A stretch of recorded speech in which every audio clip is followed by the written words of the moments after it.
Hello everyone, good evening. Welcome to the 6th session of URC's free review for the Agricultural and Biosystems Engineers Licensure Exam.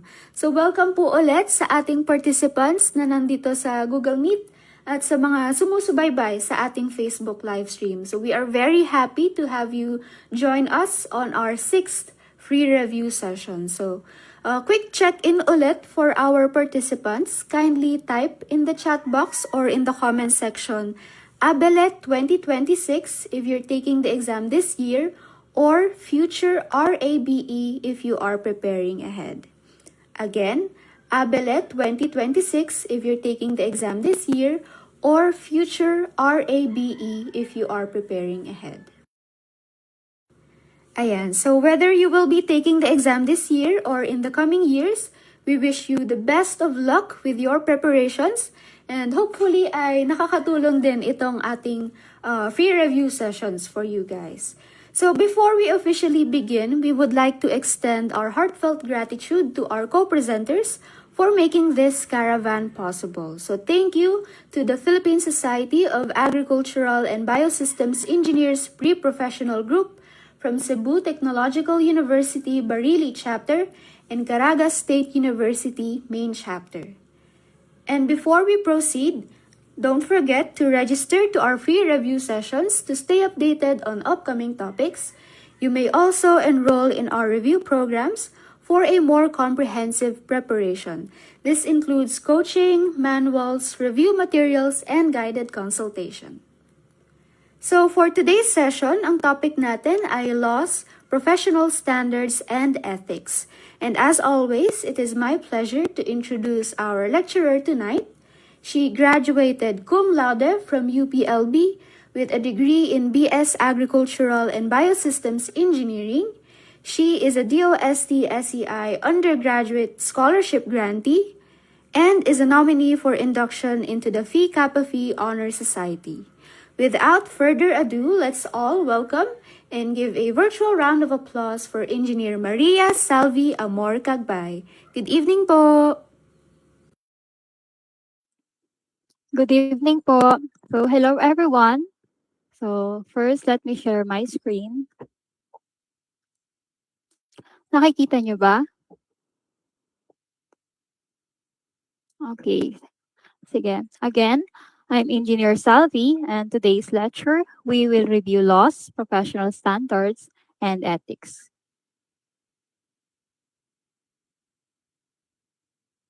The next slide.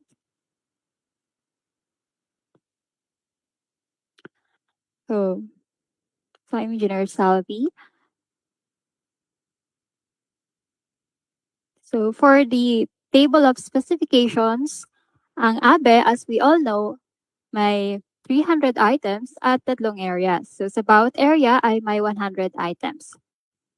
So itong table of specifications for laws, professional standards, and ethics ay under area 1. At ngayon, ang laws ay may 19 items. So, at ito ay binubuo ng 6% sa ating ABELE. So ito. So ano ba yung nakapaloob dito? So, sabi dito, the registered and licensed agricultural and biosystems engineer can perform the competencies under the following subtopics. So dito iti-test kung alam nyo ba ang mga agricultural and biosystems engineering law, its implementing rules and regulations, code of ethics, and other policy issuances of the Professional Regulatory Board of Agricultural and Biosystems Engineering in the practice of profession. Prepare bid proposals, contract documents, and other legal documents necessary in the practice of ABE profession, and the rules on signing and sealing. And pangalawa, you must be able to know relevant laws and policy issuance related to the practice of ABE profession, such as, but not limited to the following. So, una, yung Agricultural and Fishery Mechanization Law, or AFMEC law, and yung Agricultural and Fishery Modernization Act, or AFMA, and yung National Building Code, yung CARP law, or yung Comprehensive Agrarian Reform Program law, local government code and environmental laws at yung PABES, and as well as professional regulatory laws of allied professions. So, importante bago natin aralin o i-review ang mga batas para sa ABE, mabuti na magkaroon muna tayo ng short discussion patungkol sa legal hierarchy sa Pilipinas para mas maintindihan natin ang mga batas na relevant sa panahon natin ngayon at sa ating profession. So, ano nga ba yung legal hierarchy sa Pilipinas? So, unang-una yung 1987 Constitution. So, ito yung rule book para sa Pilipinas. So, ito yung highest law. Lahat ng batas ay nakabatay dito at lahat ng leaders ay sumusunod dito. So, in summary, ang constitution natin, so ito yung nag-create ng government. So, binubuo tayo ng executive, legislative, and judicial. And this also protects the people and sets core values. So, hindi na natin lalaliman yung discussion natin dyan. Pumunta naman tayo sa statutes or legislative acts. So, ito yung mga batas na pinapasa ng Congress. So, yung Congress, pinubuo ng Senate and ng House of Representatives. So, dito importante sa ABELE ang Republic Acts or RAs. So, ito yung mga batas na hanggang ngayon ay pinapasa. So, ito yung pumalit sa Commonwealth Act. So, nagsimula ito noong 1946. So, yung mga RAs, nagsimula yung number niya sa 1. So, ang pinaka-latest ay umaabot ngayon sa 12,320. So, yung facts na yun ay makatulong sa inyo kung paano i-differentiate. So, yung mga nakarang RAs sa ngayon. So, sa presidential decrees naman, so ito yung mga batas na pinasa nung panahon ni President Ferdinand E. Marcos nung panahon ng martial law, nung period na 1972 to 1986. So, bakit relevant pa rin ito nung panahong martial law pa naman? So, dito, lumalabas sa word exam yung PD 1096 or yung National Building Code of the Philippines. Na-establish siya noong 1977. So, yan yung PD 1096. At yung pangalawang PD na importante ay yung PD 156 na established naman to noong 1978. So, ito lumalabas pa rin to sa board exam, yung Philippine Environmental Impact Statement System or PEAS. So, ayun, hindi mo tayo dun mag-discuss ng malalim sa mga PDs. So, ano yung pangatlo na sumusunod dito sa statutes? So, ito yung administrative and executive issuances. So, dito nakapaloob yung mga rules, regulations, and executive orders na ginawa ng ating Pangulo at ng mga government agencies para ma-carry out yung mga laws. So, halimbawa nito yung executive orders, yung implementing rules and regulations. So, ang pinagkaiba ng executive orders, so ito ay gawa ng presidente, mga directives para sa mga operations sa loob ng executive branch. While yung IRR naman ay ito yung mga step-by-step instructions para sa pag-execute ng Republic Acts. So, isa pa, dito yung memorandum orders or circulars. So, yung orders at circulars, so ito yung document na nagpapakalat ng specific internal office task or nagbibigay ng general internal rules sa mga government offices, agencies, or for personal compliance. Ayan. So, may example tayo dyan kasi ito lumalabas sa board exam. So, ang EO number 220 series of 2003. So, ano ba yung nakapaloob dito? So, dito, inutusan ang lahat ng registered professionals sa Pilipinas na i-adapt ang Code of Good Governance. And nakapaloob din dito ang general principles ng professional conduct. So, papyaw muna tayo dito. Sumunod naman sa IRR. So, lahat ng Republic Acts, may mga IRR. And then, sa memorandum orders, ito, lumalabas din to sa board exam. Yung DA, DBM, CSC, DILG, ayan, mahaba to. Joint Memorandum. O, take note nyo na lang. Circular number 2, series of 2020. So, ang nakapaloob dito, yung implementing guidelines na nagsasabi na dapat ang ABE, ang ABE units, magkaroon ng ABE units sa bawat LGUs. So, ayun, sa local ordinances naman, ito, hindi na to relevant sa board exam kasi localized rules to sa bawat LGU. So, nag-a-apply lang to within provinces, cities, or municipalities. So, hindi siya pang national.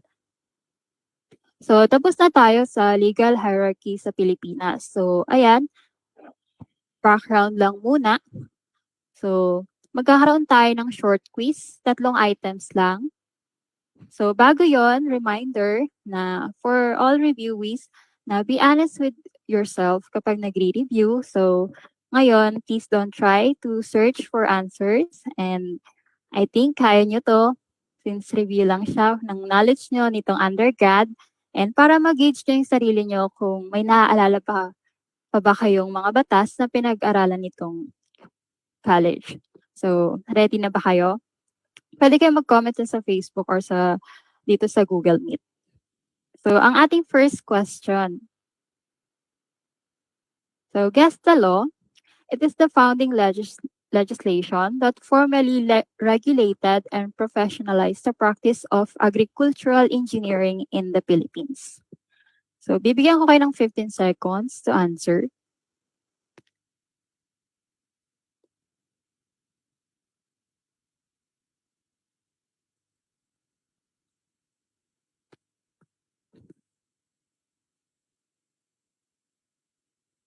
Okay, may nag-try yung sagot. Okay. Sige, time's up. Ang sagot natin dito. So, thanks for answering. So, wait lang. Ang sagot ay RA number 3927. So, hindi siya 8559 dahil ito yung founding legislation. So, ito yung ibig sabihin pinakasimula. So, ito ay na-establish noong 1964 or also known as the Philippine Agricultural Engineering Law. So, take note niyo yan. So, next question. It differs from RA 3927, the original 1964 law, by completely repealing it to establish broader, modernized professional standards, a dedicated licensing board, and expanded scopes of practice. Dito ay RA number 8559. So, ito yung sumunod sa RA 3927. So, take note nyo din na ito ay na-establish noong 1998. So, dito sa mga unang batas, bago yung current na batas natin, ay napapaulit yung tanong kung ano yung mga title at kung kailan na-establish itong batas at yung RA number nila. So, RA 8559 is also known as the Philippine Agricultural Engineering Act of 1998. So, I think may idea na kayo kung ano yung last question. So, ang last question natin, guess the law. It is an act strengthening, modernizing, and aligning the practice of agricultural engineering in the country into the internationally recognized practice of agricultural and biosystems engineering. So you have 15 seconds again.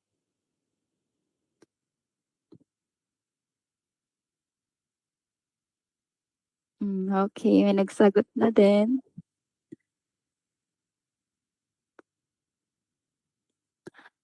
Mukhang madami nakasagot. Tama na kayo ngayon. Ayan, very good. So, ang tamang sagot ay RA number 10915. So, also known as the Philippine Agricultural and Biosystems Engineering Act of 2016. So, ang summary ng ating quiz, ito, mga sagot.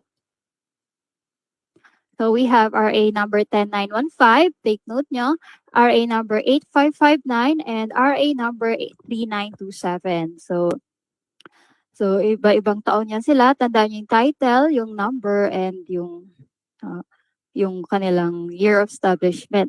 So, tip ko sa inyo, since ito sila pare-pareho agriculture engineering law for our profession. So, sa review, itong previous laws, 8559 and 3927 ay repealed na. So, hindi na sila valid sa legal system. At kung ano may information dito ay hindi na relevant for ABELE kasi na-update na or napalitan sa RA 10915. So, ayun, ang mahalaga lang dito for board exam, ayun nga, sabi ko, yung previous laws, yung RA number nila, and yung title and yung kung kailan na-establish. So, magpo-focus tayo ngayon sa review natin sa RA number 10915 kasi dito maraming lumalabas sa board exams. At ito talaga yung relevant sa panahon natin ngayon. So, para mas mabilis yung matandaan, gawa kayo ng mnemonic or acronyms. So, as my suggestion, sa simula pa lang, ito yung PABEA for RA 10915 and PAEA for 8559 and PAEL for 3927. So, sa simula, kung di pa kayo familiar sa mga batas na to, ito, try nyo munang gamitin to kasi habang tumatagal sa review nyo, hindi nyo na kailangan parang hindi na kailangan i-memorize kasi familiar na sa inyo. So, magsisimula tayo sa RA 10915. So, also known as the Philippine Agricultural and Biosystems Engineering Act of 2016. So, dun muna tayo sa details na kapaloob sa batas na to. So, sa dami ng information na nakapaloob sa batas, so as board exam passer, so ito yung nasa mga recalled or naka-pattern na lumalabas. So, sa Article 1, yung general provisions, karaniwan talaga yan yung Section 1, yung title. So, bihira na hindi siya tatanungin kasi ito ay nasa profession natin. So, yung Section 4 and 5, yung definition of terms, at yung scope of practice of agricultural and biosystems engineering. Sa Article 2 naman, yung Professional Regulatory Board of Agriculture and Biosystems Engineering, take note nyo sa Section 6 hanggang 8, ito yung karaniwang tinatanong dito, yung sa creation and composition of the board, qualifications of members of the board, at yung term of office ng ating mga members. So, hindi naman sinabi na ito yung mga karaniwang lumalabas, ay iyon na yung aaralin nyo ha. So, basahin nyo pa rin yung kabuuan, pero pag nalalapit na talaga yung board exam, ito yung mga pagtuunan nyo talaga ng pansin. So, Article 3, yung examination, registration, and license. So, dito, ito yung karaniwang lumalabas, yung sa Section 22, issuance of Certificate of Registration and Professional Identification Card. Yung sa scope of examination, syempre as reviewees and takers, kailangan nyo malaman kung ano ba yung i-review nyo para sa exam. So, next slide. Article 3 pa rin. Ito yung sa Section 24, revocation or suspension of the Certificate of Registration and cancellation of temporary or special permit, your TSP. So yung TSP, ini-issue yan sa mga foreign professionals na merong joint project sa mga Filipinos na abitin. So sa Article 4, practice of agricultural and biosystems engineering, take note nyo yung sections 27, 8, and 29. So, dito, marami din ditong lumalabas. Kasi as professionals, alam nyo ba kung paano gamitin yung seal nyo at kung kailan lang or saan?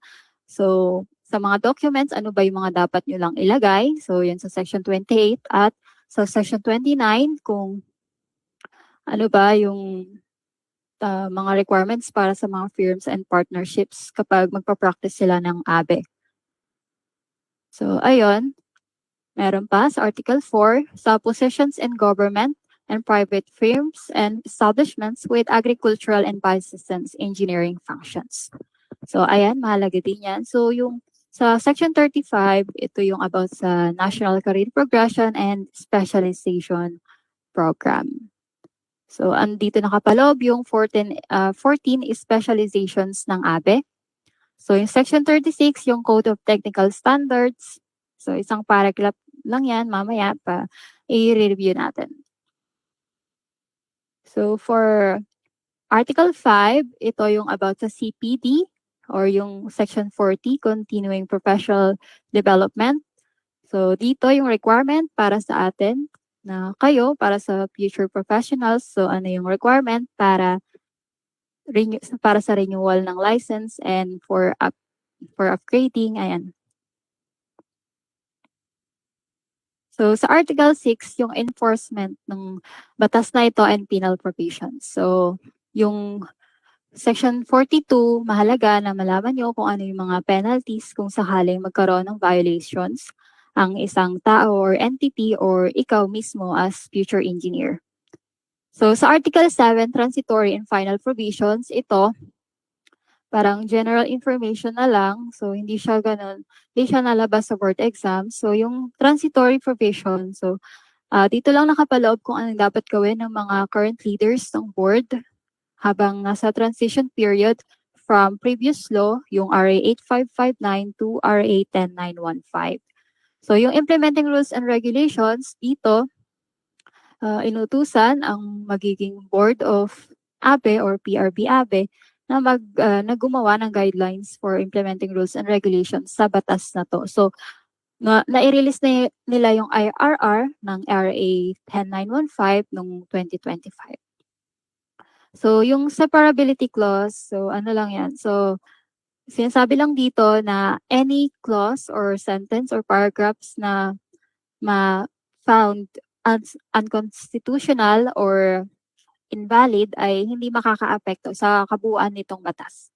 So, yung repealing clause, so yung RA 8559 is repealed, so void na, hindi na siya valid.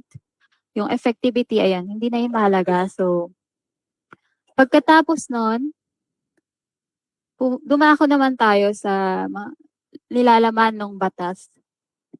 So, dito tayo sa coverage of RA number 10915. So, bear with me. Maraming readings sa mga batas. So, simulan na natin. So, una, nakapaloob sa batas na 10915 ang examination, registration, licensure, and supervision, control, and regulation of the practice of ABE. So, ang pangatlo, yung development, upgrading, and updating of the curriculum. So, yun yung work ng CHED and other concerned state universities and colleges. So, ano yung pang-apat? So, nakapaloob din dito ang development, improvement, and of the professional competence and practice of ABE through continuing professional development, CPD, and career progression and specialization. So, ang pinakauli, ito yung integration ng lahat ng agricultural and biosystems engineers under one national organization or accredited integrated professional organization or what we know as the PSABE or yung Philippine Society of Agricultural and Biosystems Engineers. So, ito ay recognized ng PRB-ABE or ng Professional Regulatory Board of ABE at ng PRC. So, after nyan, coverage, ito madali na lang itong susunod, yung sa definition of terms. So, pag nalaman nyo na ito ngayon, so parang basic na lang siya kasi karaniwan sa tanong sa ABELE, sa question, halos andun na rin yung sagot pag sa definition of terms. So, halimbawa, yung Agricultural and Biosystems Engineering or ABE, so yung Agricultural and Biosystems, sumutuko yun sa mga living things. Pero specific siya sa crops, forestry, and plants, poultry, livestock, fisheries, aquaculture resources, animals, and wildlife. So, ayan. So, yung mismong ABE na may engineering, so it refers to the application of engineering science and designs sa mga processes and systems involving agricultural production and post-production and processing. So, mula sa production hanggang sa pag-process ng food ay meron tayong trabaho for that. So, kasama din dito yung mayroong application ng efficient utilization, conservation, and management of natural and renewable resources. So, kung meron tayong application ng engineering science, so sino ang dapat gumawa nito? So, ayon ay ang mga engineer na agricultural and biosystems. So, paano masasabi na isa kang agricultural and biosystems engineer? So, dapat registered and lisensyado kang AB engineer na para mag-practice ng ABE. So, ibig sabihin, hindi expired ang iyong lisensya at may valid kang Certificate of Registration and Professional Identification Card or PIC from PRC. So another term ay itong agricultural and biosystems power and machinery. So we know agricultural and biosystems. So itong power and machinery, so it refers to farm power and machinery. So ano ba yung mga examples nito? So ito yung dryers, threshers, tractors, or power tillers, at marami pang iba. So ito yung use nila ay for the production, harvesting, processing, storage, and manufacture, preserving, transporting, and distribution of agricultural and biological products or materials. So yung susunod naman, yung agricultural and biosystems buildings and structures. So pag sinabing buildings and structures, hindi yan public and private infrastructure sa Pilipinas. So specific yan sa mga farmhouses, farm-to-market roads, greenhouses, poultry houses, or piggery houses, or slaughterhouses. At marami pang iba basta tungkol sa agricultural and biosystems na so meron pa tayong isa dito, yung agricultural and bioprocessing. So pag sinabing processing, ito yung mga activities kung saan ang aim ay to maintain or change the form ng characteristics ng mga agricultural products or materials. So, ang example natin dito yung grinding, sorting, grading, ayan, drying, dehydrating. So, ayan, bioprocessing yung mga yan. So, sa next slide, yung agricultural and biological waste utilization and management. So, ito yung refers to the development of systems, processes, and equipment for agricultural waste disposal and utilization and environmentally friendly technologies. So, for example na ito, yung composting ng manure for fertilizer, yung pag-generate ng biogas using biogas plant, and yung pag-produce ng animal feed from agricultural byproducts. So, another term, so unti na lang, yung about agricultural and bioinformation system. So, sa modern times, ngayong sa agriculture natin, gumagamit na rin tayo ng mga information systems or database and other information management tools. So, ang examples natin dito, yung GIS or Geographic Information Systems. So, para to sa precision farming or crop health monitoring and yield prediction. So, yung mga field data na ginagather ng mga researchers. So, dito, ginagamit sa software na to. So, isa pang software ay yung HECRAS or yung River Analysis System. So, software yon for hydraulic modeling. Okay. So, ito. So, last na to for definition of terms. So, may mga exclude na akong ibang definition of terms kasi yung halimbawa PRC or CHED, hindi nyo na yun kailangan pang i-review. So, start tayo ulit sa ano ba ang agricultural and biosystems automation and instrumentation. So, ito yung ngayon, paggamit natin ng mga sensors, halimbawa sa mga greenhouses, so merong mga soil moisture sensor para ma-automate na yung mga processes. Halimbawa yung pagdilig, yung pag-open ng aircon or ng humidifier para sa mga crops na indoor. Indoor grow yung mga leafy vegetables, ganyan, or mga tomatoes or strawberries. So yung irrigation, basically ito yung man-made kasi artificial application of water to the soil. So dako tayo sa soil and water conservation. So examples nito yung terracing, cover crops, yung paglagay ng mga coconuts sa hilly sites. So yun, or yung gabions malapit sa mga ilog. So ito yung mga measures na para makontrol yung soil degradation or soil erosion or water degradation at ma-enhance yung farm productivity. So ayun for definition of terms. Next slide tayo, ito yung scope of practice of agricultural and biosystems engineering. So, may tanong ako.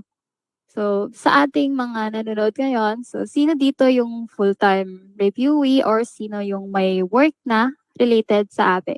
Pwede nyong, sa mga may work na, pwede nyong i-comment yung work nyo. Maybe makatulong tayo sa ating mga fellow bayaws kung magkaroon sila ng idea kung ano yung field na pwede nilang pasukin.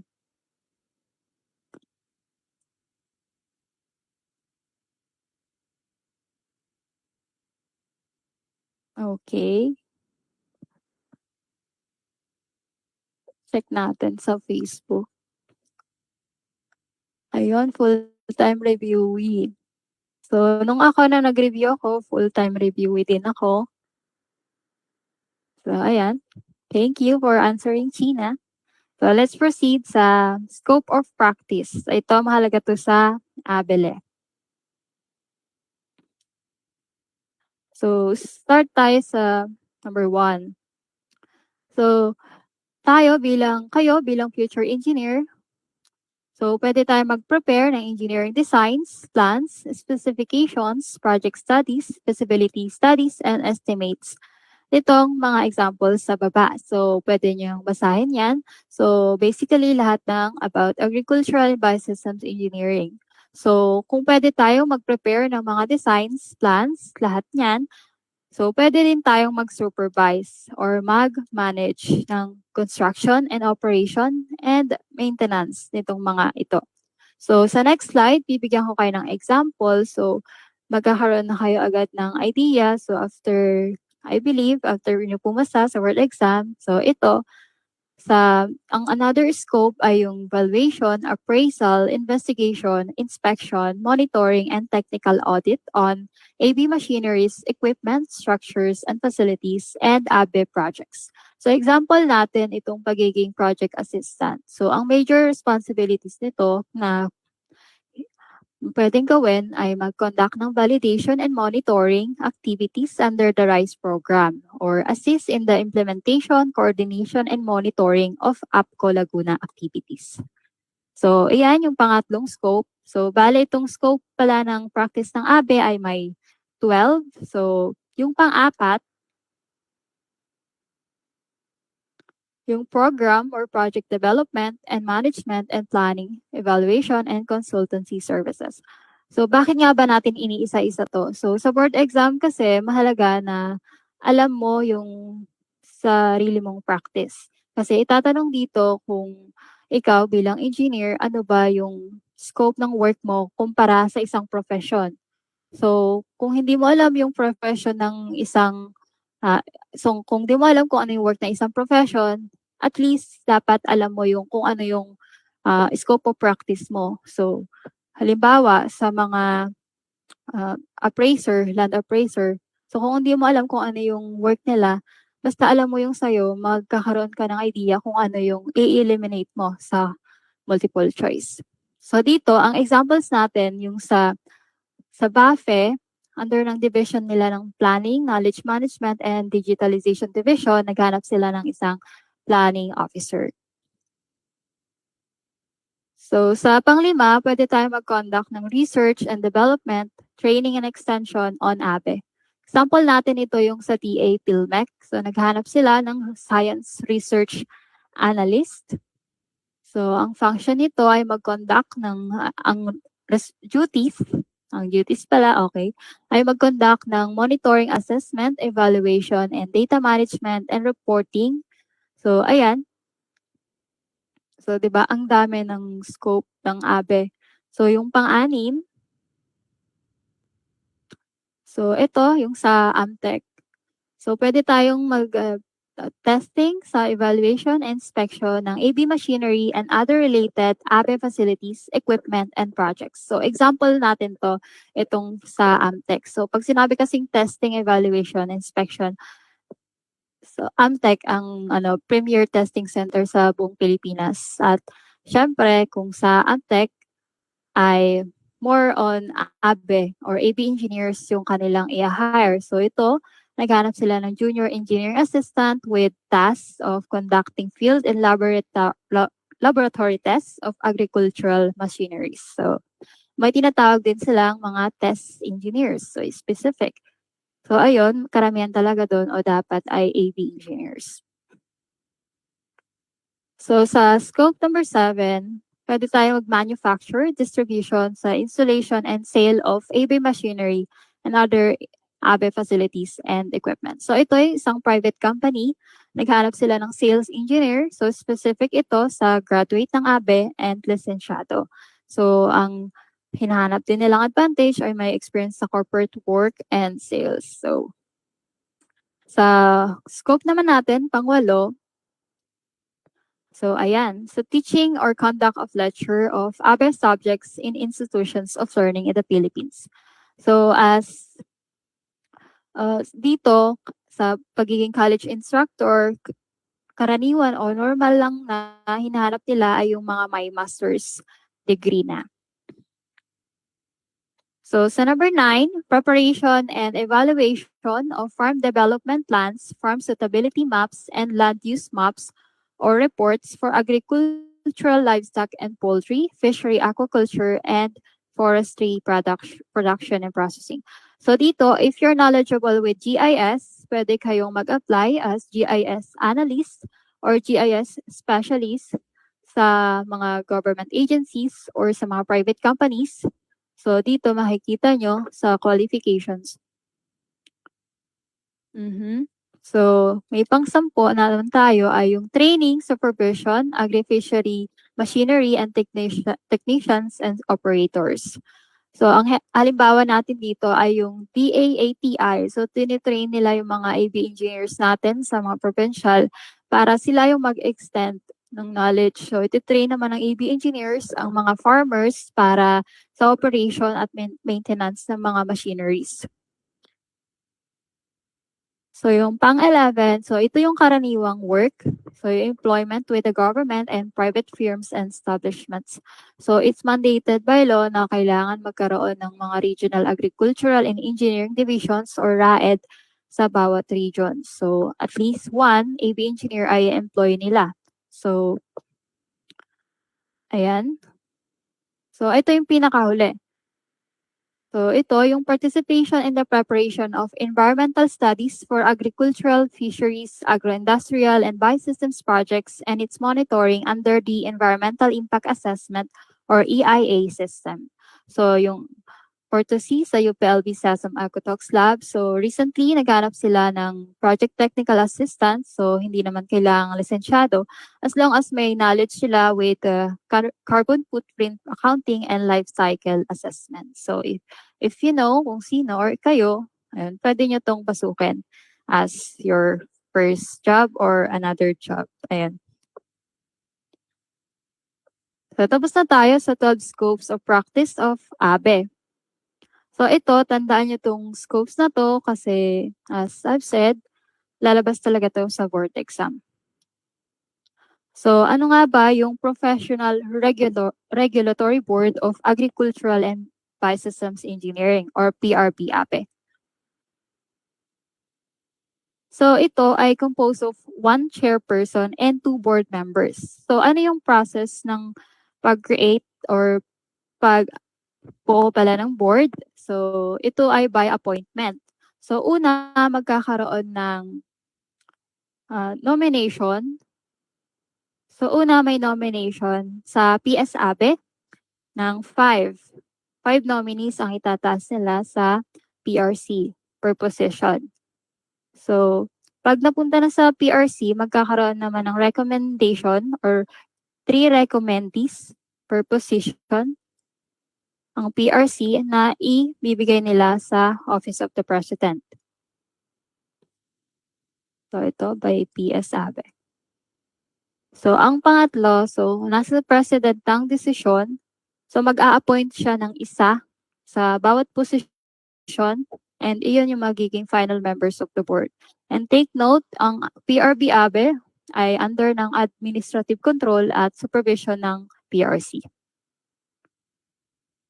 So ito ang ating mga current leaders or members of the board, si Honorable Sherwin Valdez, so as chairman, and Honorable Cesar Tado as board member, and Honorable Areneo Agulto as board member. So sila yung gumagawa ng ating exam questionnaires.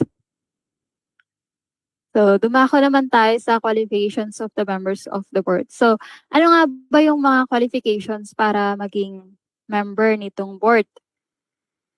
So una, kailangan maging Filipino citizen. And pangalawa, kailangan maging resident ng Pilipinas with at least 35 years of age. So karaniwan ito sa posisyon sa politika. So dapat holder din siya ng bachelor's degree ng ABE or Agricultural Engineering or its equivalent. At dapat registered Agricultural and Biosystems Engineer with a valid professional license. Pag sinabing valid, hindi ito expired. So ito, bago pa sila ma-appoint, kailangan meron na silang experience or tinatrabaho na nila yung profession or nagpa-practice na sila for not less than 10 years. So kung sakali kung halimbawa 2025 sila ma-appoint, by 2015 or earlier, active practitioner na sila nung ABE profession. And kung hindi nyo pa alam, so magiging member din kayo ng PSABE. So kapag pumasa na kayo, ayun, at kayo nagpa-register sa PRC, so kailangan nyo mag-request ng Certificate of Good Standing sa PSABE. Itong AI po ay PSABE. So, ayan. So, yung member of the board required sa kanila na before appointment nila, may at least 5 years silang status, good standing status with PSABE. And hindi sila dapat current officer or trustee ng PSABE.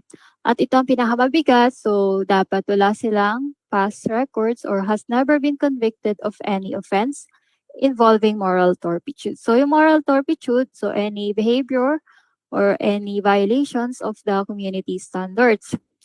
So kung gaano kabigat dito sa qualifications ng member of the board, sana ganun din yung qualifications sa Senado, ano?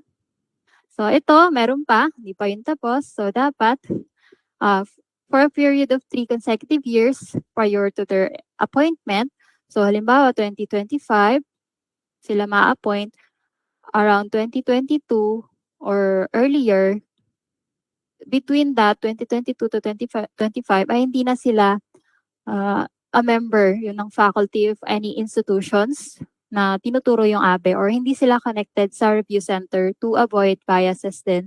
Kasi ang PRB ABE ang gumagawa ng mga board exam questions, ayan. And overall sila talaga yung supervise ng ABE profession. So para sa term of office, so sa bawat appointment nila, they can only serve 3 years for 1 term, and pwede sila ma-reappoint every after term nila for another 3 years. Pero may limit lang yan. So ang limit nila ay ito 2 terms or 6 years. Pero not more than that. So hanggang dun lang, hanggang 6 years or 2 terms lang yung pwede nilang i-hold ang office. So tandaan nyo din yan kasi minsan tinatanong din yan sa word exam. Okay. So sa compensation allowances of the board, ito hindi na to masyadong importante sa word exam. So try to read na lang din. So skip na natin ng konti. So dito na tayo sa vacancy and removal of board members. So pag nagkaroon ng vacant position sa board na hindi pa natatapos yung term, so magkakaroon ng appointment for that position, and yung i-fill niya lang yung unexpired portion ng term. Halimbawa, 1 year na lang natitira. So 1 year na lang yung i-fill ng ating papalit na member. So sa pag-remove ng board members, ito, mga common grounds naman ito, at ang may power to remove ay ang ating President of the Philippines. So ang unang dahilan kung bakit sila mapapalis sa posisyon ay una dahil sa gross neglect, incompetence, or dishonesty in the discharge of duty. So common ano naman na yan. So kapag may mali kang ginawa, kailangan i-remove. So ito pa, violation or tolerance of the violation of this act or the Code of Ethics for ABE. ito pa yung mabigat, yung manipulate or pag-tamper ng licensure exam. So, bawal yan. At yung questions or yung results. At ito, yung paglabas ng mga content ng board exam. So, yung disclosure. Yan, confidential information. So, ito yung final judgment for crimes involving moral turpitude. So, ito, talagang common na to. Tandaan nyo na anyone involving moral turpitude ay mahigpit na pinagbabawal sa posisyon at kailangang i-remove sa posisyon. So, ito yung pagiging unprofessional. So, pag-registered na kayo, please always try your best. So, mag-professional and ayan, be knowledgeable of our code of ethics. So, bawal maging unethical, immoral, at magkaroon ng dishonorable conduct. So, ayun. So, ano naman yung sa powers and duties of the board? Ito, medyo madami to.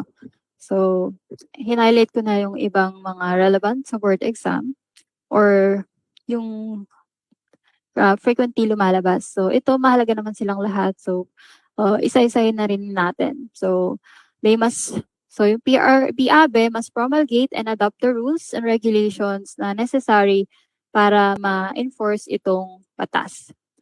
And as I've said, they can supervise the registration, licensure, and practice ng ABE sa Pilipinas. And also, kapag pumasa kayo sa board exam, and I hope lahat kayo pumasa, ay mamimit nyo sila. So, they administer oath-taking. Ay, wait lang. May lumabas. So, okay, tuloy natin. They can administer oath-taking of successful examinees. And also, take note yung about sa COR, sila yung nag-i-issue niyan sa successful examinees. Kasi sa nitong experience ko, tinanong dito yung sino yung nag-issue ng COR. So, take note nyo yan. So, they can also issue, suspend, or revoke yung lisensya ng ABE. So, hindi sila makakapag-practice kapag na-suspend or revoke. So, ito yung official seal ng ating board. So, ito, may symbolism to. So yung dati, lumalabas din kung anong shape. So, pero sa panahon namin, hindi naman, noong 2025. Pero, alamin niya natin. So, ito, dodecagon, yung ating seal of the board and may 48 mm in diameter na nito. And yung inner circle ay 32 mm and 12 sides yan. So, ibig sabihin ng 12 sides ng dodecagon, sinisimbolize niya o ni-represent ang 12 scopes ng practice ng ABE na nabanggit ko na sa inyo kanina. So, yung 14 plant leaves dito, so ito yung 14 plant leaves, nagre-represent ito ng specializations ng ABE. So, 14 din yon mamaya, i-review natin. So another thing, they can also look into the conditions affecting the practice of ABE. So may frequent visits sila for observation sa mga institutions or government offices kung align ba yung practice sa ABE. So dahil they can observe, pwede silang mag-prescribe, adopt, and enforce a code of ethical and professional standards para sa practice ng ABE. So, ang PRABE merong quasi-judicial power. So, they can hear and try administrative cases as long as this involves violation of this act or yung IRR, tsaka yung Code of Ethics. Oh. Wait lang. Okay. So, another duties nila ay mag-prescribe ng guidelines sa CPD program. Okay. Isa pa, so ito, kailangan nilang masiguro na lahat ng educational institutions na nag-offer ng ABE nagko-comply sa policies or standards and requirements ng course. So maliban doon, pwede rin silang mag-prepare, adapt, issue, or amend the syllabi of the subjects for examinations ng table of specifications. So yung TOS ngayon, kung saan tayo nakabase ay noong 2024 ni-release. So wala pa sa ngayon for 2026. So maybe ang current and kailangan sundin yung sa 2024. So, hindi naman siya dapat yearly na update. So, ito, they can also approve, issue, limit, or revoke TSP. Yung nabanggit ko nga sa inyo, yung TSP ay for foreign professionals na may joint projects, kailangan nilang pumunta sa Pilipinas. So, ito, issue a cease and desist order. So, immediate stop ng operation ng any person, association, or partnership or any entities na may violation sa provisions ng batas na to. So they can also punish for contempt of the board. So ano ba yung ibig sabihin ng contempt? Yun yung disobedience, disrespect, or rude behavior. O either on direct or indirect way. So yung direct, dinidistract nila yung board para magawa yung duties ng board. So yung indirect naman, yung pag-fail ng follow ng provisions or rules nitong batas. So ano pa ba? So itong perform regulatory, administrative, and quasi-legislative functions. So nasabi ko na yan. So ito kasi ay mandated ng Republic Act number 8981 or ng PRC Modernization Act of 2001. So ito yung pinakahuli para sa powers and duties of the board. Diba? Ang dami nakalagay. So hindi nyo naman siya kailangan memorizein, pero one time na mabasa nyo siya or ma-review, so hindi na iyon agad mawawala sa isip nyo kasi ayun nga, yung mga examples naman tayo, and then yun, as PRB HABE, duty din nila yung mag-discharge ng other duties and functions na necessary para dito sa enhancement ng ABE profession. And lastly, ito highlighted as red, they can accredit a specialty organization. Example natin dito yung specialty organization ay yung PSABE or yung Philippine Society of Agriculture and Biosystems Engineers. So ito ay recognized ng PRB-ABE at approved ng commission. So under ng PSABE, meron tayong PSABE-YES or Young Engineer Section at PSABE PPG or pre-professional groups. So, tapos na tayo sa powers and duties of the board and I hope marami kayong natutunan doon. Pumasok naman tayo or dumako naman tayo sa examination, registration, and license. So, ito yung pinaka-relevant para sa ABELE. So, hindi nyo dapat i-skip yung nakapaloob dito. So, simulan natin para sa examination. So, sa qualification, bilang applicant, so dapat alam nyo na ngayon na marami kayong requirements na ihanda. So dahil ang start na ng application ay August 21 at hanggang October 20. So lahat naman tayo dito citizen of the Philippines, ano? So dapat graduate din ng Bachelor of Science sa ABE at may good moral character. So sa requirements ng applicants, so ito lang, tatlo lang yung nakalagay sa RA 10915, pero sa PRC, kailangan mo pa rin ng NBI clearance, PSA, ayan, good moral certificate, TOR, college diploma, tsaka yung application form mo. Okay, so scope of examination, ito yung nakapaloob din, yung ito sa TOS or sa Table of Specifications. So una, 18% ang agricultural and biosystems, power, energy, and machinery. 18% din sa land and water resources engineering. 18% sa agriculture and biosystems structures and environment engineering. And 18% para sa agricultural and bioprocess engineering. At 8% naman or 8 ang project management, feasibility study, preparation, evaluation, research development, and extension on agricultural and biosystems engineering. While 6% naman ang fundamentals of agricultural, fishery, ecological, and environmental sciences. While 8% ang mathematics and basic engineering principles. So basic. Joke lang. So ito, ang pinakahuli, ang 6%, ang nire-review natin today, ang laws, professional standards, and ethics. So, para naman sa rating sa board examination, so dito nagbigay ako ng examples para mas matandaan nyo. So, kasi minsan pag puro text lang ay hindi na ganun masyadong natatandaan. So dito, sa rating sa board examinations, meron tayong tatlong areas or tatlong subjects. So ito, sa grade requirement, dapat magkakuha kayo or makascore ka ng greater than or equal to 55 sa bawat subject. At dapat greater than or equal to 70 ang magiging overall score nyo or weighted average. So, ano ba yung ibig sabihin nun? So, dito, halimbawa natin sa examine 1.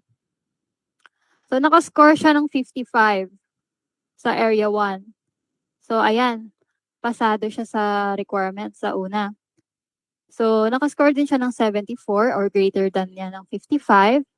Score ng 81. So, ang weighted average niya ay 70. So, that's equivalent or equal to 70. So, pasado. Paano naman kaya si examine 2? May score siyang 54.9.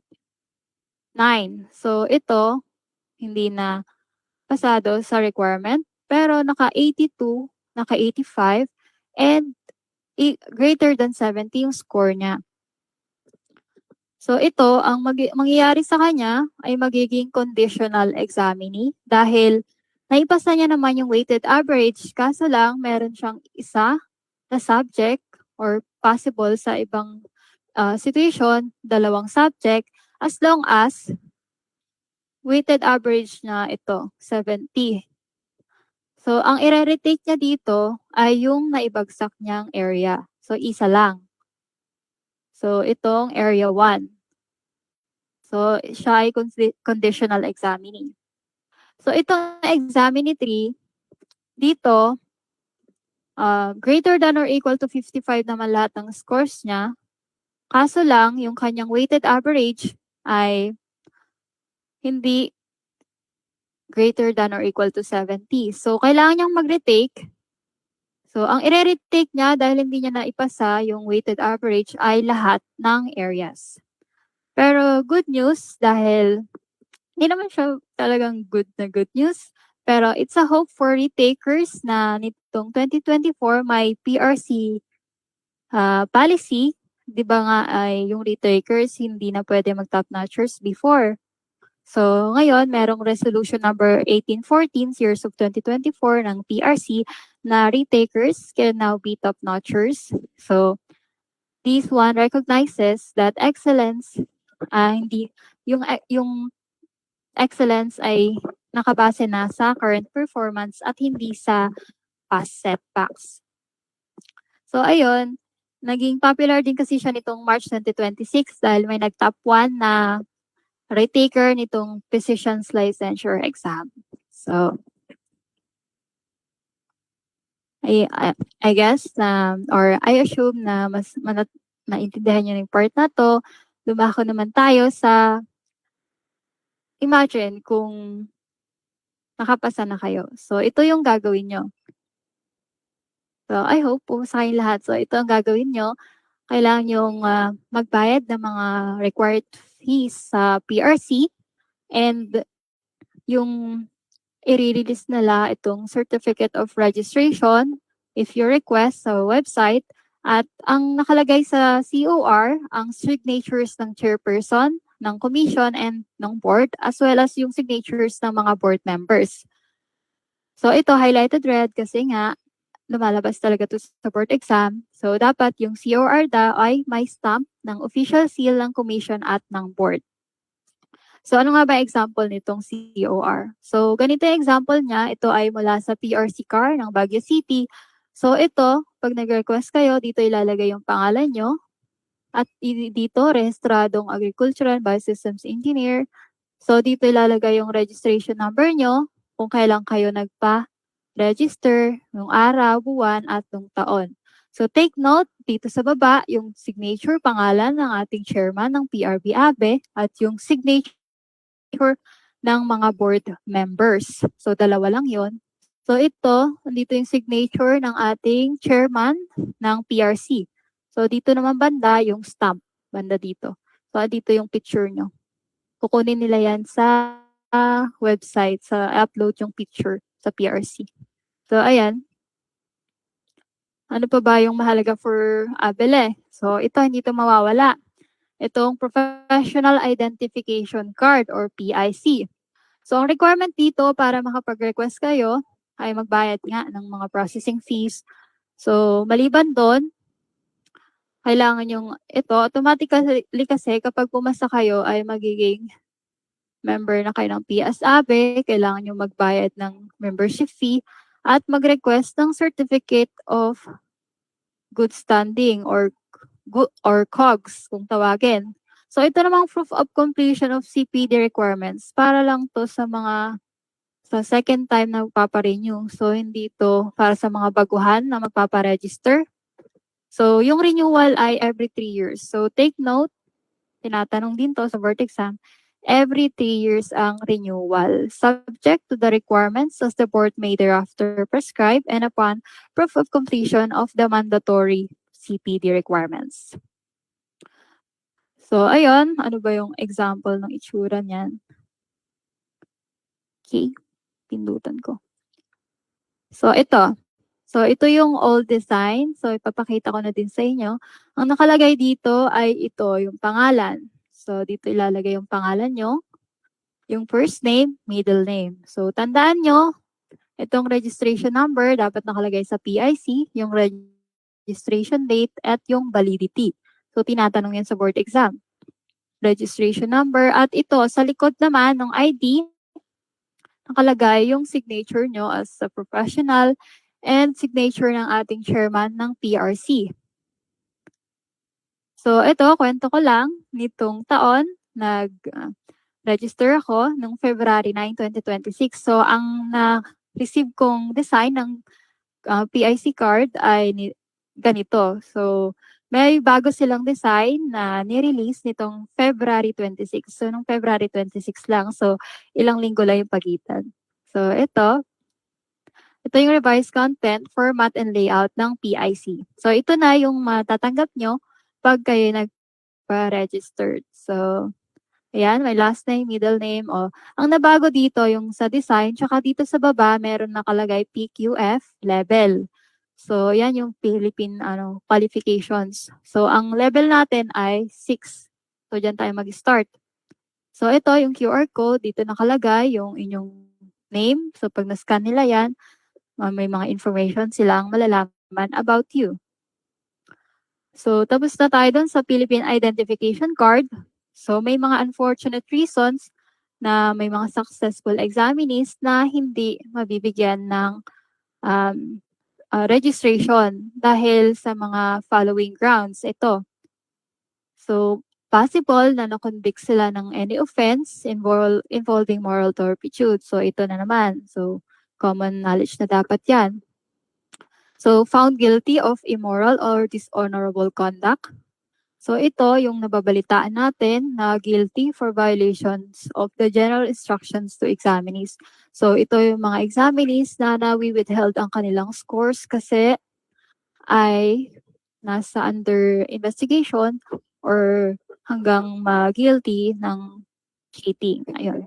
So, ito, unsound mind and may addiction to drug or alcohol. So, bakit nga ba nare-refuse yung pag-register nila? Kasi nga, anyone na may ganitong background, moral turpitude, immoral, or unsound mind, so, mahahadlangan yung pag-practice nila ng profession with integrity or excellence. So, ayun, kailangan i-refuse ng board.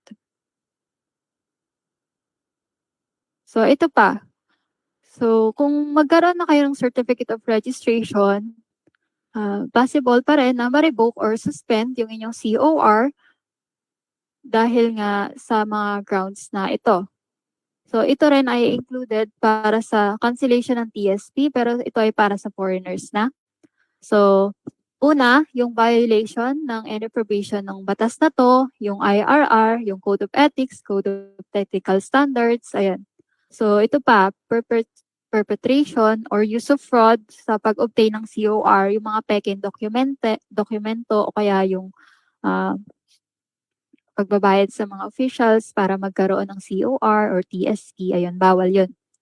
So ito pa, gross incompetence. So Ayan, pagiging negligent, ignorant sa pag-practice ng professions. Kasi it's like problem lang sa design, sa mga plans ay possible mag-cause ng death or injury ng ibang tao or mag-damage sa property. So kapag kayo naging professional na, um, be ano talaga, careful at talagang maging professional sa paggawa ng mga plans and designs. Kasi kayo ang magiging responsible sa mga works na pipirmahan nyo at lalagay nyo ng inyong seal.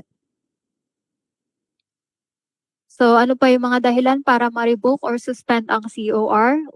So ito yung unjustified refusal to join or to remain a good member. So in good standing of the IPO. So ito kasi nga nasa batas na automatically ma-integrate tayo all AV engineers sa isang organization sa PS-ABE. So annually kailangan natin mag-register, magbayad ng registration fees. And ayan, kung 5 consecutive years na hindi kayo nagre-register, nagbabayad pala ng fees, possible ma-revoke or suspend yung inyong COR. Ito pa, unjustified or unexplained non-renewal of the professional identification card. So every 3 years magre-renew kayo. So kung halimbawa 2029 ako magre-renew, so hindi ako nag-renew. Tapos dumating na 2034 na, nag-lapse na ng 5 years, 5 consecutive years, sunod-sunod. Ayun, ma-revoke ang aking COR. So ano pa ba? Ayun, yung sa mga illegal practice, yung tinutulungan yung mga registered or unlicensed sa pag-practice ng profession. So hindi yun pwede paggamit mo yung COR mo or yung PIC mo sa pag-practice ng unregistered or unlicensed AV engineer. So bawal yun. Ito pa, so kapag na-suspend yung iyong COR or hindi na valid yung inyong professional license, bawal na mag-practice ng profession. Ano? So ito pa, common na to, bawal talaga ang addict sa drugs. Ayan. At yung alcohol abuse. Ayan. Kailangan matino tayo sa trabaho kasi talagang mahalaga yung mga paggawa ng designs para makaiwas sa mga deaths or injuries or mag-cause ng halimbawa yung mali yung projects. Halimbawa, yung mga flood control projects, mga mali, di nagkakaroon ng epekto sa mga tao. So, ayun, hindi talaga siya pwede. So, ito parang pag nabasa nyo na. So, di ba, parang common knowledge na, bawal naman talaga to, di ba? So, ayun. So, dito naman tayo sa practice of agricultural biosystems engineering. So, na-review na natin kung ano yung 12 scopes of ABE. So, dito, paano nga ba ang practice ng ABE? So, meron tayong seal at so, bawat registrant ay kailangan maka-obtain ng seal na prescribed ng board. So, yung mga plano or specifications ay dapat may stamp ng seal ng engineer during the validity of his professional license. So, magagamit niya lang yung stamp niya or yung seal niya kapag valid pa yung lisensya niya. So, hindi dapat yun expired. So, hindi dapat siya naglalagay ang seal niya sa mga plans or documents na expired na. So, ano pa ba? So, ito, summary dahil mahaba nga ito sa batas. So, summarize ko na lang sa inyo. So, walang sino man na officer or employee of the government, chartered cities or provinces and municipalities na dapat or na tumanggap or mag-endorse ng kahit anong plans or designs, specifications or project studies na hindi hinanda or hindi sinabmit ng duly registered or licensed ABE or AV engineer. So ito ay implement ng DPWH at ng local building officials, especially kasi sila yung nag-i-issue ng building permits at certificate of occupancy. So ito, dapat ang nag-register sa ABE functions ay dapat ang nagsasign ay ng mga ABE functions ay mga AV engineers. So hindi dapat halimbawa ng civil engineers, so hindi dapat 'yon. So sa C, So pangatlo, ito yung sinasabi lang dito na walang sino man na AV engineer ang pipirma ng mga plans, designs, or specifications na gawa ng iba or ibang engineer. So maliban na lang kung yung part ng work na yon ay may parte siya na indicate na sa document kung ano lang yung gawa niya sa design. So remember engineer or future engineers na kapag kayo ay licensed na at nagawa kayo ng designs. So, lahat ng plans, designs, specifications, and documents na pipirmahan nyo or lalagyan ng seal ay kayo ang fully responsible. So, even though yung work na yun ay gagawin nyo under ng isang company, so, kayo pa rin ang responsible kung ano man yung mga mangyari. Ganun. So, because you're responsible of your works, lahat ng drawings, plans, designs, specifications na may pirma at seal bilang engineer ay iyong property and documents. So, may copyright ka doon. So, walang sino man ang pwedeng mag-reproduce or duplicate ng inyong works without your consent. So, yung panglima, lahat ng drawings, plans, specifications, and other documents or reports shall be signed and sealed by a licensed agricultural and biosystems engineer. So, sinasabi pag license, ito dapat valid so hindi siya expired. So, sa indication of license number and professional tax receipt number, ito lumabas to last year. So, tinanong dito kung ano yung dapat ilagay kapag yung ilagay mo as engineer kung ikaw magsasign ng documents. So, ito, take note nyo, kailangan mo ilagay ang professional license number or yung registration number, yung duration of its validity, yung professional tax receipt number. So, ito, yung PTR or ayan nga, PTR number ay ini-issue yan ng LGU. So, ayan, annual, pagta-tax. So, taon-taon. So, around 300 pesos naman yan. So, dumaka naman tayo sa firms, partnerships, corporations, cooperatives, associations, and foundations na engage sa mga ABE practice. So, dito, makakapag-engage lang sila sa practice ng ABE provided na meron sila nitong mga requirements. So, nag-apply sila at nag-request sila ng COR from the board and the commission para mag-engage ng ABE. So, provided na majority ng partners sila ay registered and licensed ABE or majority ng members of the board of directors or members of corporations or cooperatives ay registered and licensed AB engineers.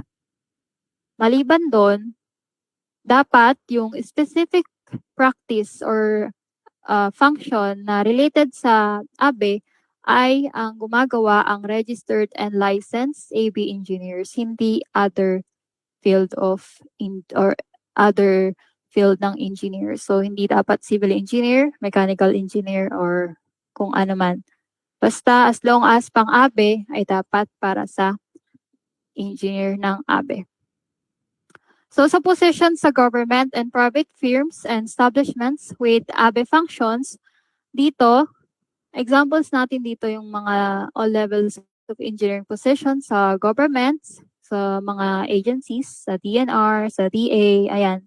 So, as long as related yung function sa ABE. So, sabi dito, only registered and licensed AV engineers with valid PRC license shall be appointed or designated to all positions in government and private firms and establishments with ABE functions and responsibilities.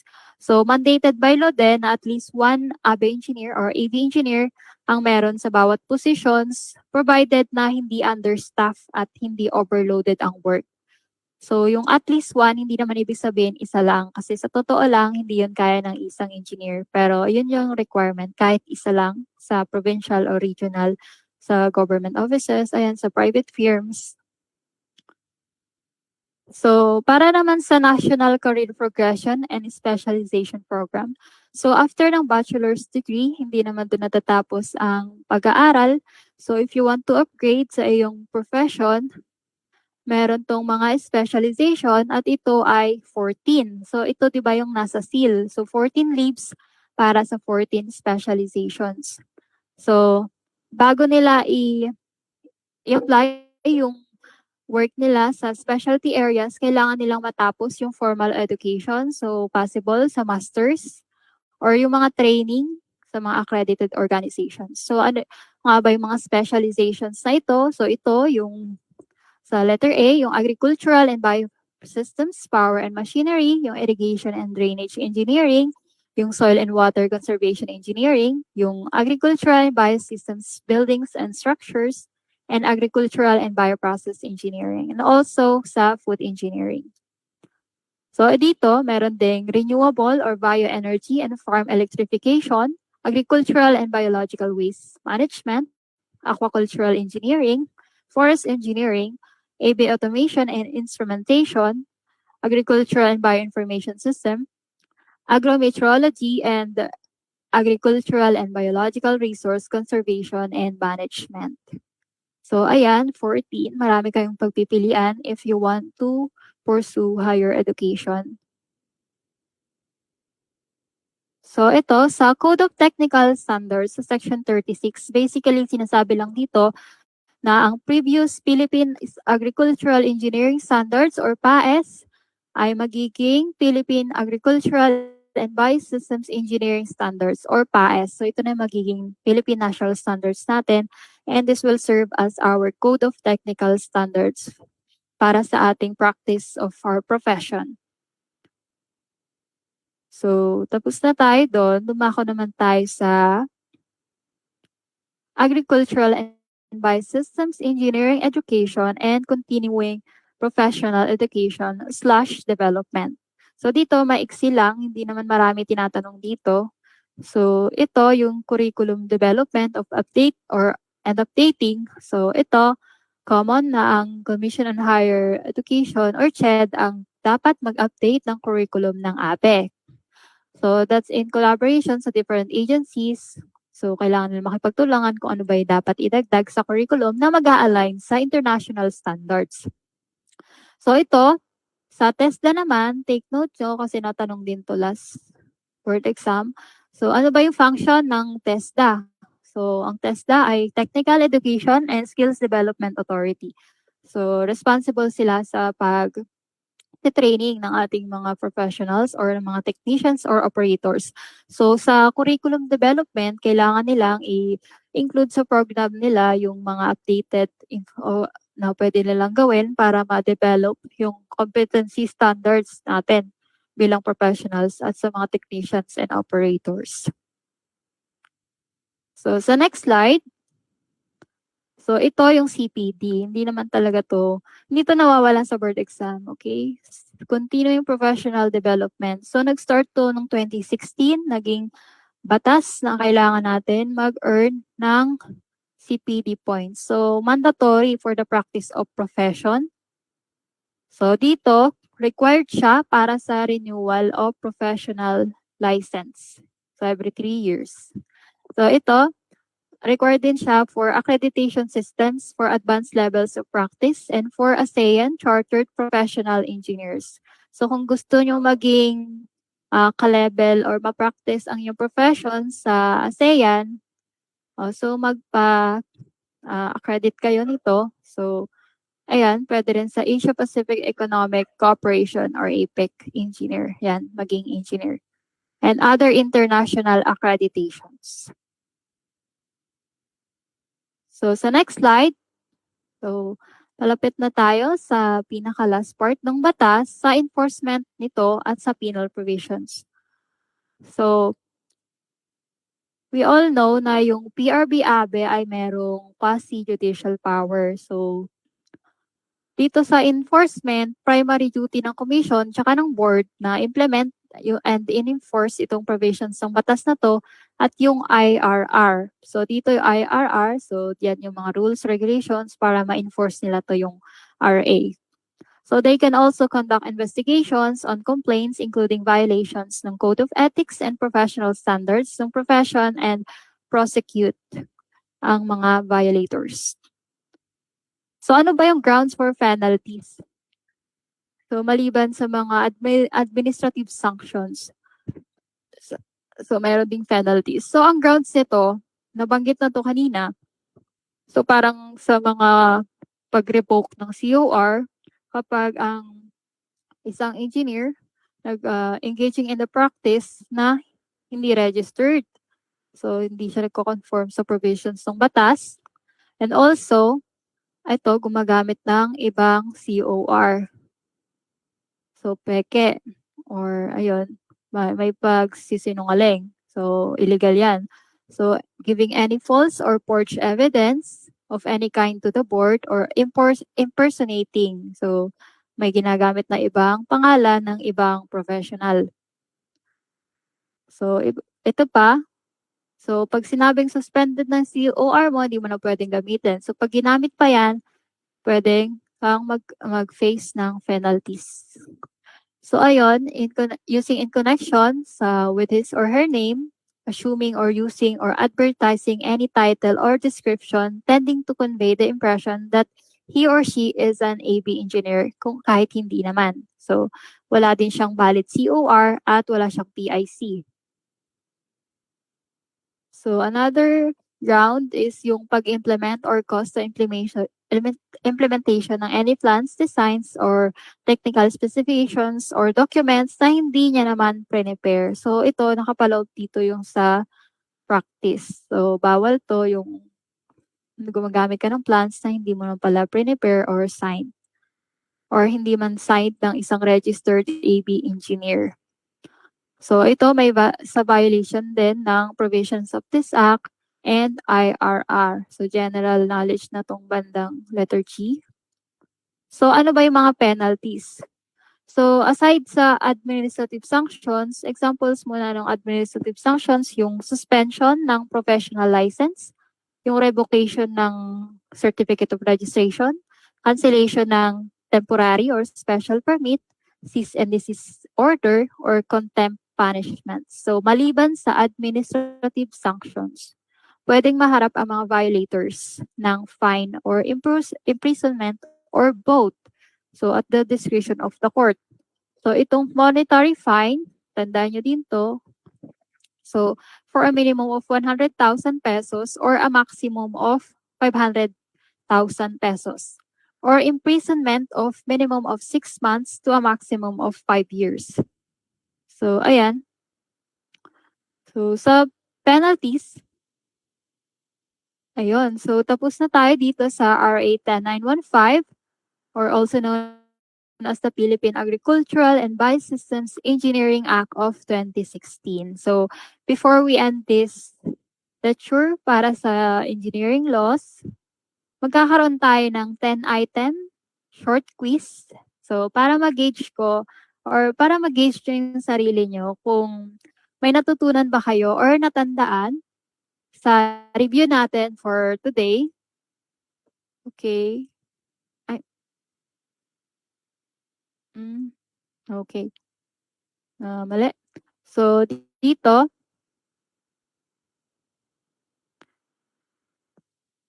may prepare akong questions na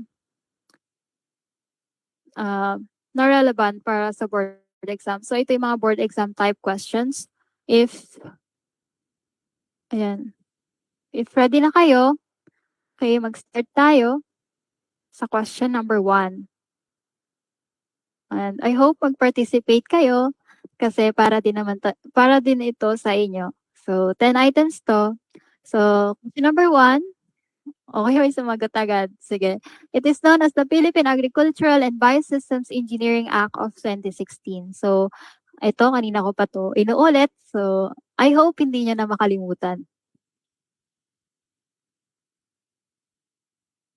Okay. Okay, may sagot na si China tsaka si Chinky and others.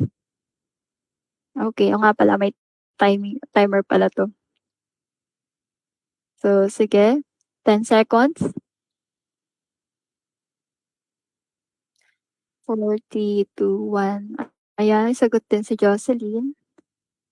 Okay, thank you for answering. So, may plus point na kayo sa board exam. So, talagang hindi 'to mawawala or anything related sa 10915 title or sa RA number. So, 1 point. So, ang technique dito, so yung odd one out or yung process of elimination. Kung mapapansin niyo dito, may isang naiiba. So, dito yung sa kasi itong tatlo ay nasaan na yung ating so, yung tatlo dito ay law para sa ABE or AE. So, Agriculture Engineering and then ito para sa ABE Law and ito ay RA 1061 or AFMEC Law. So, hindi niya dapat yan pagpilian. And since basic lang siya, so hindi niya na masyado kailangan yung process of elimination. So, ayun. Question number 2 naman tayo. So, question number 2, what are the responsibilities of an agricultural and biosystems engineer? Una, so dito papasok na kailangan yung magkaroon ng reading comprehension kasi dito magkakaiba lang sila ng ilang words. So sa choice A, prepare, design and plan specifications and supervise construction of public and private infrastructure.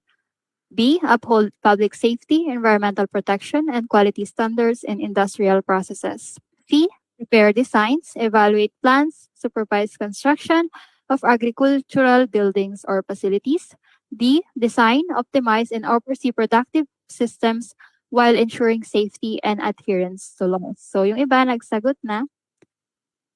So, ito, 15 seconds.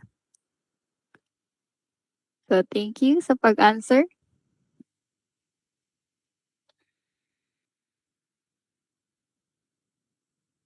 Okay, time's up.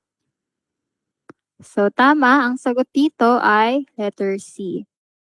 So, dito kung mapapansin nyo, ang pinagkaiba lang sa choice A at C ay yung word na public and private infrastructure. So, dito, may agricultural buildings and structures. So, automatically, maisip nyo ay pang agriculture and biosystems engineering yan. Pero, syempre, basahin nyo po muna ng buo. So, dito naman sa choice A, ito ay para sa PE o civil engineer, so mga public and private infrastructure. So sa B naman, this one sa industrial processes, malapit to sa function ng industrial engineers. So ito sa atin. So pang agricultural buildings and facilities.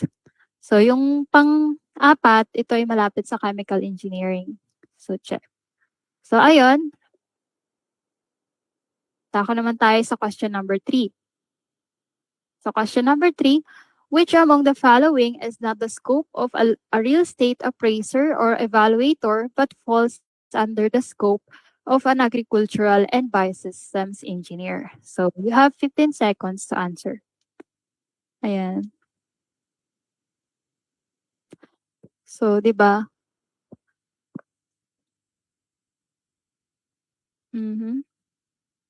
May nagsagot na agad. Okay. So, time's up. Ang sagot dito ay letter P. So, ayan. Tama kayo. Valuation of agricultural infrastructure. So, ayan. So, mahalaga na alam niyo yung scope of practice ng ABE at kung hindi niyo man alam yung scope of practice ng real estate appraiser or evaluator, malalaman niyo naman kung ano yung sayo, kung ano yung specific sa atin. So, sa question number 4, all of the following are credentials or documents associated with the practice of a regulated profession. So, which one is issued by the local government unit? So, kung nakinig kayo kanina, binanggit ko. So, ayun, you have 15 seconds to answer. Active, okay.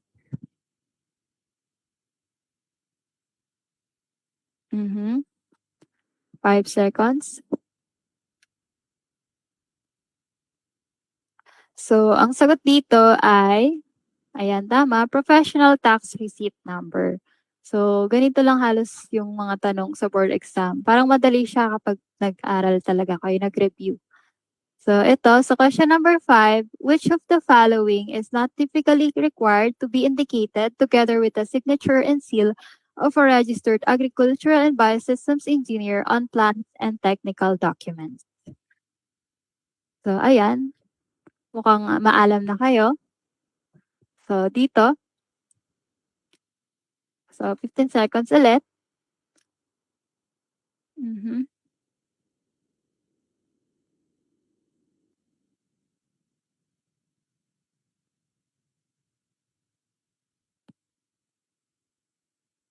Okay, time's up. So, tama. Board rating. So, hindi yan sinasama sa mga documents na pipirmahan nyo. So, ito, mahalaga ilagay nyo yung expiry date ng inyong license, ng inyong professional identification card or license nga. And then yung license number, tsaka yung PTR number. So, ayan, plus points na yun sa board exam. Huwag nyo nang kakalimutan. So, question number 6. According to Section 40 of RA 10915, or the Continuing Professional Development or CPT for every agricultural and biosystems engineer registered under the PRC is, okay. So, ano daw yung CPT? Para saan ba yung CPT or ano ba siya? So, ayan, may nagsagot na din. Wait lang, ito yung timer. 15 seconds. 12, 11, 10. Okay, ayan. Mhm. Time's up. Mukhang alam na alam niyo na, ha. So, ito yung CPD, mandatory yan sa practice ng profession natin. So, hindi siya optional at hindi siya mandatory lang sa government employees at hindi siya required lang sa mga nag-specialize. So, ibig sabihin, lahat ng mga registered and licensed required na mag-earn ng CPD for their professional development. So, sa question number 7 naman tayo. So, ito. So, ito yung unang-unang sinulat ko kung nag-take notes kayo. So, question number 7. Which of the following refers to the implementing guidelines on the strengthening and establishment of the agricultural and biosystems engineering groups of the local government units? So, you have 15 seconds to answer.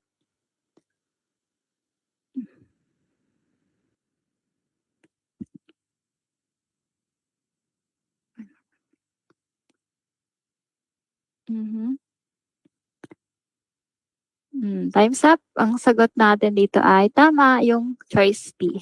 So, dito talagang lilituhin kayo kasi kailangan yung maging matalas ang paningin kasi ayan, iba-iba yung DA or pinag-iikot-ikot. So, tandaan niyo lang na 'pag sa guidelines na kailangan mayroong ABE units sa bawat LGUs ay ito yung number 2, Joint Memorandum Circular number 2, Series of 2020. So, ayan. Question number 8 naman tayo. So, 3 items na lang. So, ito mahaba-haba. Under Sections 27, Seal and Use of Seal of the Philippine Agricultural and Biosystems Engineering Act of 2016, all of the following are proper uses of the Agricultural and Biosystems Engineers Seal, except, basahin niyo to, ayan. So, sa mga board exam, minsan, may mga keywords na kailangan yung pagtuunan ng pansin. So, ito, ang haba ng choices. So, choice A, affixing the seal on plans and specifications prepared by or under the direct supervision of a licensed agricultural biosystems engineer. Signing and sealing reports to be used for the design and construction, testing, and evaluation of agricultural and biosystems engineering facilities. Allowing another person to use the seal on documents after the professional license of the registrant has expired, provided that the documents were prepared before expiration. D. Affixing the seal only on work actually performed by the agricultural and biosystems engineer or under his or her responsible charge. So, for 15 seconds, ayan. So, ang sagot ay C. So, ayan, ang haba ng nakalagay. So, paano nga ba siya naiiba? So, kahit parang positive yung sinasabi or ito hindi naman. So, ina-allow yung another person na gumamit ng seal ng documents ng professional license sa uh, registrant na nag-expire na. So, hindi pa siya positive. Negative talaga. So, provided the documents were prepared before examinations. So, ito, kala mo tama kasi the documents were prepared before the examination. Pero sa unang-una pa lang, mali na yung sinabi na pinapaalaw mo yung ibang tao na gumamit ng seal na hindi naman sa kanya. So, ayun. So, papasok dito na kailangan nyo na basahin ng mabuti kasi minsan paikot-ikot lang nila yung words or ito. So, sa question number 9, which principle takes precedence over all other considerations in engineering practice? So, pag ikaw as professional na, ano yung dapat mong unahin? Yung profitability or yung client satisfaction, yung bilis ng project completion, or yung public health, safety, or welfare? So, 15 seconds.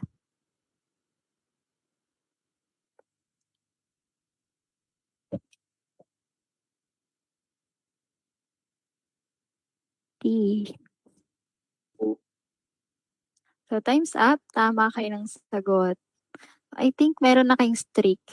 Pang 9 na tama na to. So, public health, safety, and welfare. So, karaniwan. So, parang ano na to. So, ano ba, common sense na syempre, hindi naman natin pwedeng unahin yung profitability.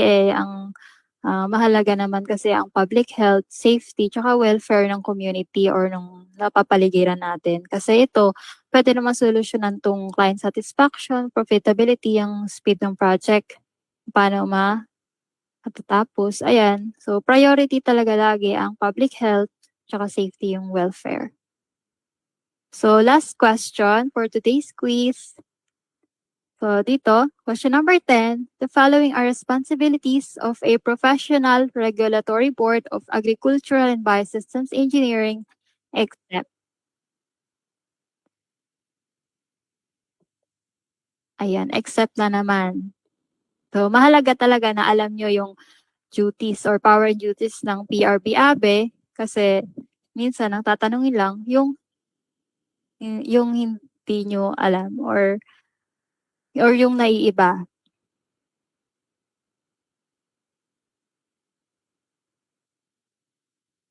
So,